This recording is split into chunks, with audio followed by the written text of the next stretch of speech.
नमस्कार. मी अर्चना भानुदास कदम, सावित्रीबाई फुले पुणे विद्यापीठ अंतर्गत संजीवनी प्रतिष्ठान संचलित कॉलेज ऑफ एज्युकेशन कुरुंद, तालुका पारनेर, जिल्हा अहिल्यानगर, बीड, बी.एड. द्वितीय वर्ष, शैक्षणिक वर्ष 2025-26. माझा विषय उद्योजकता विकास, उत्पादनाचे विकसन, प्रात्यक्षिक कार्य. या कार्यामध्ये मी व्याकरण हा घटक घेतलेला आहे. विद्यार्थी मित्रांनो, आज आपण व्याकरणामध्ये विभक्ती हा प्रकार पाहणार आहोत. प्रथम विभक्ती म्हणजे काय ते पाहू. विभक्ती वाक्यातील शब्दांचा संबंध दाखविण्यासाठी नाम किंवा सर्वनाम यांच्या स्वरूपात जो बदल किंवा विकार होतो त्याला व्याकरणात विभक्ती असे म्हणतात. हे उदाहरणावरून समजावून घेऊ. उदाहरण: शेजार, मधु, रस्ता, काठी, मार. असे शब्द मी एकापुढे एक ठेवल्याने काहीच बोध होत नाही. या शब्दसमूहाला वाक्य म्हणता येत नाही. ते वाक्य होण्यासाठी शेजारच्या मधुने रस्त्यात कुत्र्याला काठीने मारले अशा स्वरूपात ते शब्द ठेवल्यास अर्थपूर्ण वाक्य तयार होते. ते तयार होण्यासाठी वरील वाक्यात च्या, ने, त, ला हे प्रत्यय वापरले आहेत. प्रत्यय म्हणजे काय तर शब्दांच्या नंतर एक किंवा अधिक अक्षरे लावून काही शब्द तयार होतात. या अक्षरांना प्रत्यय असे म्हणतात. उदाहरण: बसून, हसून यांना ऊन हा प्रत्यय लावलेला आहे.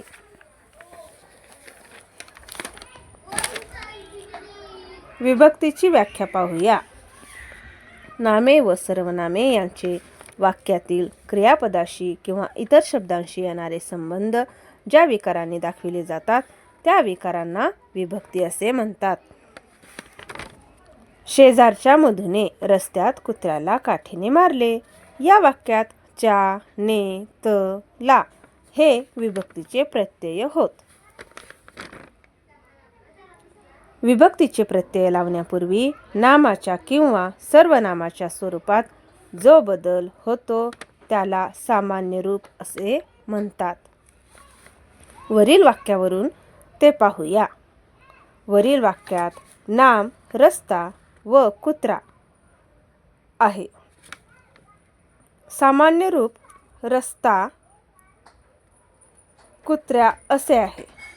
वरील वाक्यात विभक्तीची रूपे रस्त्यात, कुत्र्याला असा शब्दांमध्ये बदल होतो. त्यावरून वाक्यातील नाम, सामान्य रूप, विभक्तीचे रूप आपणास ओळखण्यास येते. विद्यार्थी मित्रांनो, प्रत्येक वाक्य म्हणजे एक विधान असते. यात क्रियापद हा प्रमुख शब्द होय. क्रिया करणारा वाक्यात कोणीतरी असतो त्यास कर्ता म्हणतात.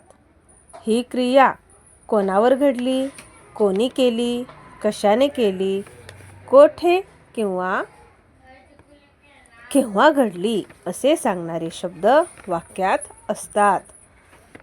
नामांचा क्रियापदाशी किंवा इतर शब्दांशी असणारा संबंध अशा प्रकारे 8 प्रकारचा असतो. म्हणून विभक्तीचे एकूण 8 प्रकार मानले जातात. ते आपण पाहूया. प्रथमा, द्वितीया, तृतीया, चतुर्थी, पंचमी, षष्ठी, सप्तमी, संबोधन. यातील प्रथमा पासून सप्तमी पर्यंत संस्कृत मधील नावे दिली आहेत. 8व्या संबंधाच्या वेळी हाक मारली जाते म्हणून त्याला अष्टमी असे न म्हणता संबोधन असे नाव दिले आहे. म्हणजेच संबोधनचा अर्थ हाक मारणे, बोलावणे.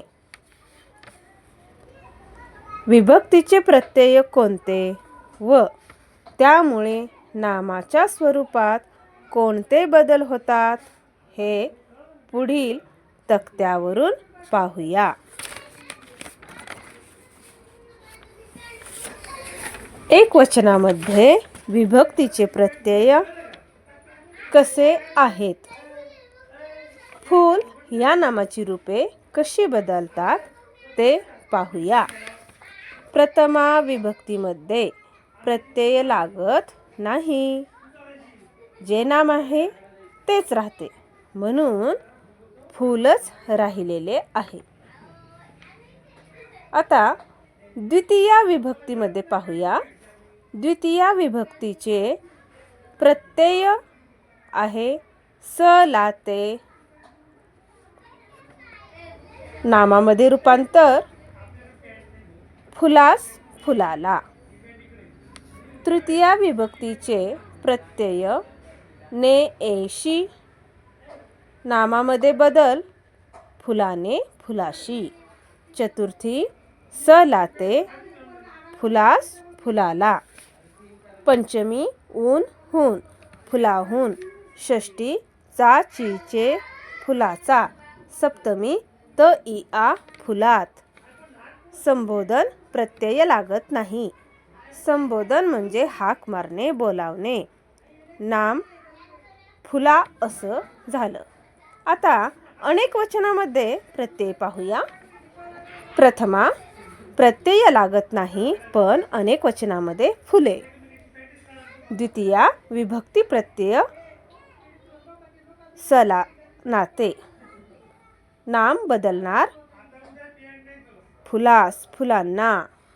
तृतीया नि शी ई ही फुलांनी फुलांशी.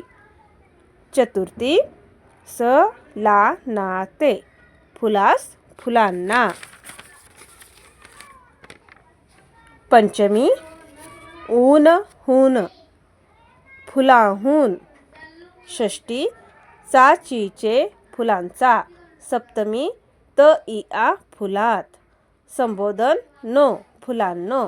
अशा पद्धतीने विभक्तीचे एक वचन व अनेक वचन, त्याच्यामध्ये असणारे प्रत्यय व नामामध्ये किंवा शब्दांमध्ये होणारे बदल हे आपण या तक्त्यांमध्ये पाहिले. धन्यवाद.